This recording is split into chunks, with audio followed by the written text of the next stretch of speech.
தாய்மாமன் சீரியல் அடுத்த வர எபிசோடில் பார்த்திங்க அப்படின்னா தாய்மாமனாக இருக்க பேச்சியோட அண்ணன் பார்த்திங்க அப்படின்னா அவங்களோட குழந்தைங்களுக்கு காது குத்து வச்சுருக்காங்க அப்படின்னு சொல்லிட்டு சீரெல்லாம் பார்த்திங்க அப்படின்னா எடுத்துகிட்டு வருவாங்க. அப்படி சீரெல்லாம் எடுத்துகிட்டு வரும்போது ரொம்பவே பார்த்திங்க அப்படின்னா வெடிலாம் வெடித்து மேலெல்லாம் வச்சு ரொம்பவே பிரம்மாண்டமாக எடுத்துகிட்டு வருவாங்க. அங்கே போயிட்டு பார்த்திங்க அப்படின்னா காது குத்திட்டு இருக்கும்போது பேச்சியோட அண்ணன் என்ன சொல்வார் அப்படின்னா அவர் பையன் பக்கத்தில் அவங்க தங்கச்சி பொண்ணை உட்கார சொல்வார். உடனே பார்த்திங்க அப்படின்னா பேச்சியோட மாமியார் உன் தங்கச்சின்னு ஒழுங்காக பார்த்துக்க வக்கில்ல, தங்கச்சியோட பொண்ணை வேற பார்த்துக்க புரியா, ஒரு இதுவும் தேவையில்லைன்னு சொல்லிட்டு அவங்க அண்ணனை தப்பாக பேசுவாங்க. ஏன் இப்படி பேசுறீங்கன்னு சொல்லிட்டு அவங்க அத்தையை பார்த்திங்க அப்படின்னா பேச்சு கீழே தள்ளி விடுவாங்க. எங்கள் அம்மாவே அடிக்கிறியான்னு சொல்லிட்டு பேச்சியோட ஹஸ்பண்ட் பேச்சியை அடிப்பாங்க. அப்போ பேச்சியோட அண்ணன் பார்த்திங்க அப்படின்னா அவங்க ஹஸ்பண்ட் பேச்சியை அடிக்கிறத தடுக்க போகிறேன் அப்படின்னு சொல்லிட்டு நடக்கும். சண்டை பெருசாயிரும். அப்போ சண்டையில் பார்த்திங்க அப்படின்னா அருவாப்பட்டு அவர் இறந்துருவார். பேச்சியோட ஹஸ்பண்ட் இறந்தவங்க உள்ள எல்லாருமே அழ ஆரம்பிச்சிருவாங்க. வேணும்னே பார்த்திங்க அப்படின்னா பேச்சியோட அண்ணன் பண்ணியிருக்க மாட்டார்.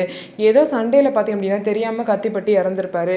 ஸோ இதனால் பார்த்திங்க அப்படின்னா அவங்க பேச்சியோட அண்ணனை ஜெயிலில் வச்சுருவாங்க. ஜெயிலில் வச்சு ரொம்ப வருஷம் கழிச்சு பார்த்திங்க அப்படின்னா இப்போ தான் ரிலீஸ் ஆகி வெளியே வராரு.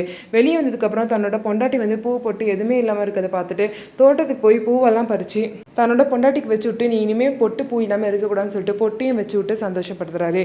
இதுக்கப்புறம் என்ன நடக்க போகுது, என்னெல்லாம் நடக்க போகுது அப்படின்னு சொல்லிட்டு வெயிட் பண்ணி பார்க்கலாம். நம்ம வீடியோ உங்களுக்கு பிடிச்சிருந்தா நம்ம வீடியோவை லைக் பண்ணிவிட்டு பாருங்கள்.